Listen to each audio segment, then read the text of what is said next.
Donc toi, on te voit en train de faire les beaux sur Facebook là, alors que tu es là en train de souffrir ici au marché.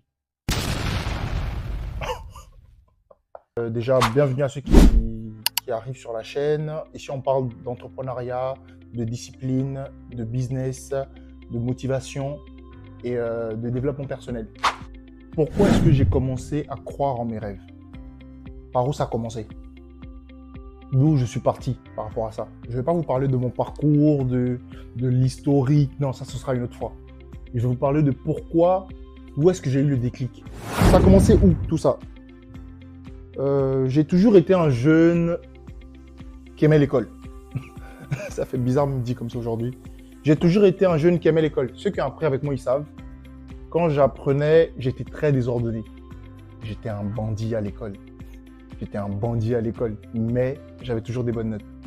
Bien que désordonné en classe, mais j'ai toujours aimé l'école. Je suis venu en France parce que je voulais apprendre. Où est-ce que tout ça, ça a commencé? Donc, on va revenir un peu. Je vous ai dit, hein, je ne vais pas vous faire l'historique. Pourquoi est-ce que j'ai commencé à croire en moi? C'est où est-ce que j'ai commencé à croire en moi? Où est-ce que j'ai eu le déclic? Parce que ça n'a pas toujours été le cas. Hein. Ça n'a pas toujours été le cas. Jamais été, je n'ai pas toujours été le grand rêveur que je pense être. Je n'ai pas toujours été l'homme que aujourd'hui, c'est faux. Si je commence à... C'est faux, c'est faux. Au début, quand j'étais encore au Gabon, je n'avais pas de problème. Je ne vais pas venir dire que oui, voilà, je mourrais de faim, ceci, non, c'est faux, c'est faux. Nos parents, merci à eux, se sont toujours assurés qu'on ait le minimum. Je viens d'une famille de prolétaires. Chez nous, les prolétaires, c'est la classe, voilà. Donc, nos parents se sont toujours assurés qu'on ait le minimum, donc on n'a pas à se plaindre. On n'a pas à se plaindre à ce niveau-là. Mais je voulais apprendre. Je voulais apprendre. Donc après le bac, déjà toute l'année du bac, toute l'année scolaire, sans problème. On ne va pas se plaindre de comment est-ce qu'on apprend au pays. Non, non, c'est pas ça le sujet. Après le bac, université, Omar Bongo, UOB. Moi, je me rends compte que l'UOB, ça ne le fait pas. 6 mois de grève, non, c'est trop pour moi. Du coup, on commence à chercher l'argent un peu à gauche, à droite. On commence à chercher l'argent un peu à gauche, à droite. Le projet de venir en France, il vient. Le projet de venir en France, il vient. Ça me paraissait trop inaccessible. Ça me paraissait trop inaccessible. Alors que, on verra ça dans une autre vidéo. Du coup, le projet de la France, il s'inscrit. C'est là où mon père, il tombe malade. Mon père, il tombe malade. Le mari de ma mère, c'est là où il tombe malade. Sachant que mon père, il avait toujours tout fait pour qu'on ait un certain cadre de vie. Donc, quand il tombe malade, c'est là on commence, comme on dit chez nous au Gabon, on commence à se oise. C'est-à-dire, on commence à se rendre compte. L'argent, il rentre plus. Il rentre plus du tout. Donc, il faut aller chercher l'argent. L'argent, il faut aller le chercher. C'est là, je commence à faire les petits boulots. Un ami à moi m'a fait rentrer dans son activité. Il travaillait au marché, il soulevait les ballots. Il m'a fait rentrer dans son activité pour que je puisse mettre l'argent de côté. Mais vraiment, ce mec-là, il s'appelle Bovani, Donald. Je ne vais jamais l'oublier. Le marché, c'était quelque chose. Le jour où j'ai eu le déclic, je mettais de l'argent de côté. Je travaillais au marché, on soulevait les ballots. On soulevait les ballots pour les commerçants du marché. Le jour où j'ai eu le déclic, c'est quand une connaissance de Facebook, m'a vu au marché du 12. Et je ne vais jamais oublier ça. Quand une connaissance de Facebook, une amie de Facebook, elle m'a vu au marché du 12 en train de soulever les ballots dans un état, laisse tomber. Et là, elle me dit, attends, donc toi, on te voit, tu fais les beaux sur les réseaux sociaux là, alors que tu... Hey. Même l'a dit, elle m'a pris tellement de haut hein, ce jour-là, elle m'avait pris tellement de haut. Elle ne savait pas que je mettais de l'argent de côté pour aller en France. Elle ne savait pas, elle ne pouvait pas savoir. Donc toi, on te voit en train de faire les beaux sur Facebook là, alors que tu es là en train de souffrir ici au marché.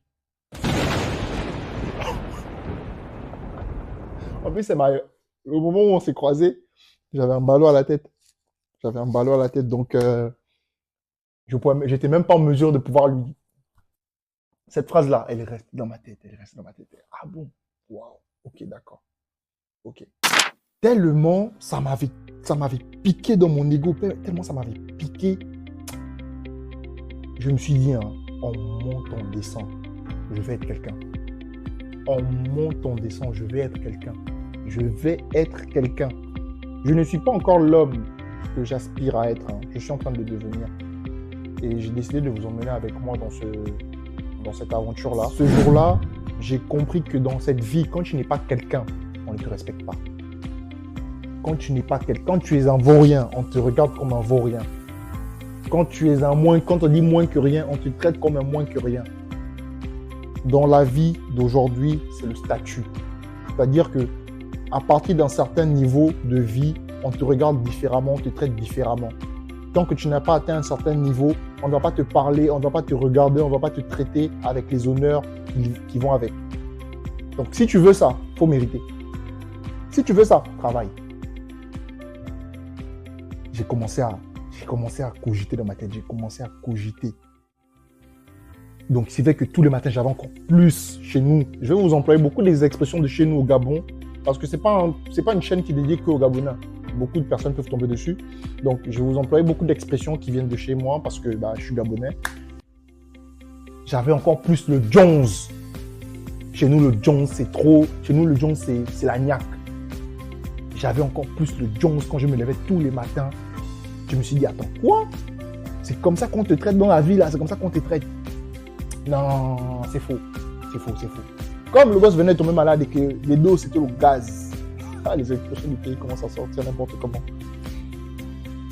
Comme notre père venait de tomber malade et que l'argent ne rentrait plus, on redevient un peu civilisé.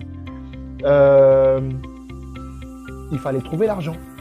Venir en France, il faut l'argent. Il fallait trouver l'argent. C'est là où tout a commencé. C'est là où tout a commencé. De base, je venais pour apprendre. Hein. Je voulais venir en France, c'était pour apprendre.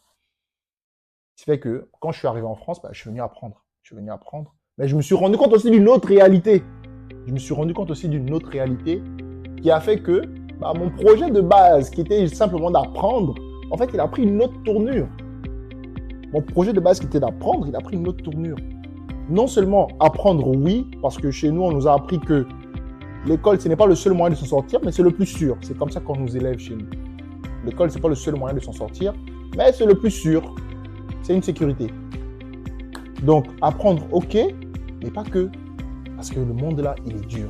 Le monde là, il est dur. Le monde là, quand tu n'es pas concentré, le monde là, il est violent. Si tu n'es pas prêt pour la réalité, non, mieux dors, mieux reste à la maison. C'est là où tout a commencé. J'ai décidé de croire en moi. J'ai décidé de croire en moi. J'ai commencé à me fixer des objectifs. J'ai commencé à me fixer des objectifs.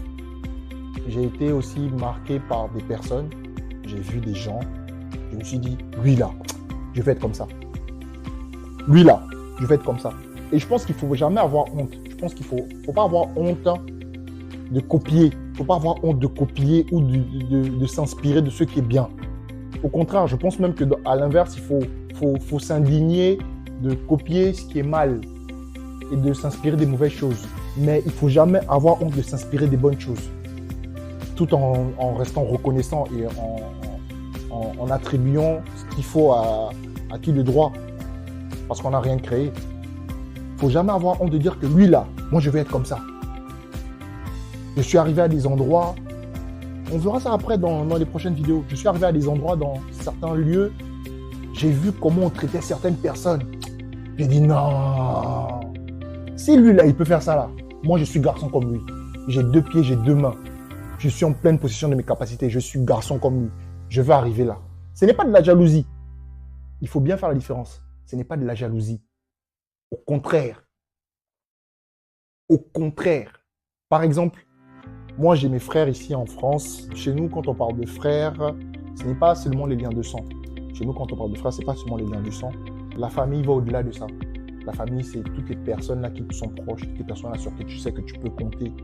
Là, chez nous, la famille, c'est comme ça le principe de la famille. Ça va au-delà du lien du sang. Ce qui fait que tu peux considérer les personnes qui ne sont même pas de ta famille, qui ne sont même pas du même sang que toi, encore plus proche que voilà. J'ai des frères ici en France qui sont arrivés soit avant, soit après, soit en même temps que moi. Et on est un peu comme ça, on se soutient mutuellement. Et de voir quand un il avance, en fait ça te donne encore plus envie de... C'est pas de la jalousie, c'est de la concurrence positive. En fait on se pousse mutuellement. Et c'est comme ça que ça doit se faire, c'est comme ça que ça doit être. C'est-à-dire que quand tu vois l'autre qui évolue, tu vas te réjouir de son bonheur, tu vas te réjouir de comment il avance. Mais ça va te pousser encore à plus travailler. Et, s'il est arrivé là, je peux arriver encore plus loin. Là où il est arrivé là. Et il ne faut jamais avoir honte de poser il ne faut jamais avoir honte d'aller demander à l'autre comment tu as fait, comment ça s'est passé. J'ai envie de faire pareil. Est-ce que faut jamais avoir honte? Faut jamais. C'est la honte qui tue. Aujourd'hui, moi, j'ai beaucoup de frères qui avancent dans leur vie. Je suis très content pour eux. Et ça me pousse et ça me montre que je ne suis pas seul. Il y en a plein qui pensent comme moi. Et justement, le but de cette chaîne, c'est ça, c'est de donner la parole à ces gens-là, à tous ces jeunes-là qui charbonnent, et tous ces jeunes-là qui sont dans le même état d'esprit que moi, qui ont cette vision-là de « je veux être comme ça ». L'homme que tu visionnes là dans ta tête, comment est-ce que tu te vois? Je veux que les gens me voient aussi comme moi je me vois. C'est-à-dire que l'homme que tu penses être là, il faut que tu fasses tout pour y arriver. Il faut que tu fasses tout pour que quand tu arrives à un endroit, on dise oui, bonjour monsieur, qu'on te traite avec le respect que tu mérites. Non pas parce que c'est toi qui as révolutionné le monde ou non. Mais parce que tu auras prouvé par tes actes que tu es quelqu'un. Tu es quelqu'un. C'est de là où tout a commencé. Le pourquoi j'ai décidé de croire en moi, c'est parce que je me suis rendu compte que dans la société là, d'aujourd'hui, dans le monde où on vit, je ne parle pas du monde de nos parents, je parle de nous là, notre génération là. Si tu veux du respect là, il faut mériter ça. Si tu veux qu'on te traite avec les honneurs, si tu veux qu'on te traite avec respect, on te parle avec respect, qu'on te regarde, même la manière dont on te regarde avec respect, tu dois travailler. Va travailler. Il faut que tu travailles. Et quand je te parle de travail, c'est pas juste parce que tu es cadre ou je sais pas quoi. Non, pas forcément. C'est-à-dire sur toi-même déjà. Il faut que tu travailles. D'où l'intérêt de ce podcast-là. Développement personnel, motivation, discipline. La discipline. On va revenir dessus. Parce qu'il y a beaucoup de choses à dire. La discipline. Ça, c'est quelque chose de très important dans la mentalité d'un jeune. La discipline. On va revenir dessus. Donc voilà. C'est un épisode. Je ne vais pas raconter toute ma vie là. Merci beaucoup pour votre soutien, pour votre écoute, vos partages, vos likes, tout ça. Moi, je ne fais pas ça pour les likes. Je ne fais pas ça pour les vues. Il faut que vous sachiez. Je ne fais pas ça pour les vues. Je ne fais pas ça pour les likes.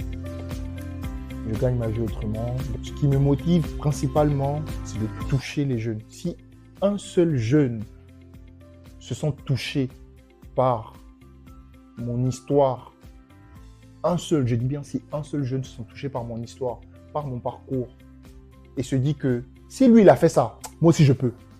Si un seul jeune se dit ça, j'estime que j'ai réussi. Ça me va. C'est de pouvoir toucher les cœurs. Franchement, c'est ce qui me motive le plus. Et c'est ce qui a motivé ce projet, c'est de pouvoir toucher les cœurs des jeunes. C'est d'éveiller les consciences, de dire aux jeunes, levez-vous. Arrêtez d'attendre que ça vienne. Si vous avez déjà et que ça vient, tant mieux, mais levez-vous quand même. Levez-vous. Il faut aller charbonner, comme on dit chez nous, il faut charbonner. Et moi, quand je vois des jeunes qui se battent pour réaliser leurs rêves, franchement, ils imposent mon respect. Même s'ils ratent, même si c'est difficile, même s'ils ratent, même si ils sont pas, même si c'est comme par exemple, j'ai une amie qui est allée à Dubaï, qui a tout laissé ici. Elle est partie de zéro. Elle est vraiment partie pour s'installer là-bas, pour se reconstruire et tout. Franchement, rien que la pensée de se dire de sortir de sa zone de confort, aller dans un pays étranger, déjà avec la barrière de la langue, tout ça, il faut y penser en fait. Genre le courage que ça demande, c'est pas facile. Donc, c'est vraiment comment je vois des jeunes qui se battent pour réaliser leurs rêves. Franchement, moi, ça m'impressionne de fou et ça m'inspire. Je m'inspire de ces jeunes-là. Et j'aimerais donner la parole à ces jeunes-là pour que eux également, à leur tour, ils puissent dire aux autres jeunes, même à nos petits frères qui viennent, à nos petites sœurs qui viennent, que le monde qui les attend sera encore plus dur que celui-là. Donc, il faut qu'ils y aillent, en fait. Il faut qu'ils charbonnent, il faut qu'ils croient en eux. Il faut qu'ils croient en eux. Donc, voilà. C'était votre Ulrich Nzaou pour un prochain épisode de Mon rêve et moi. Ciao.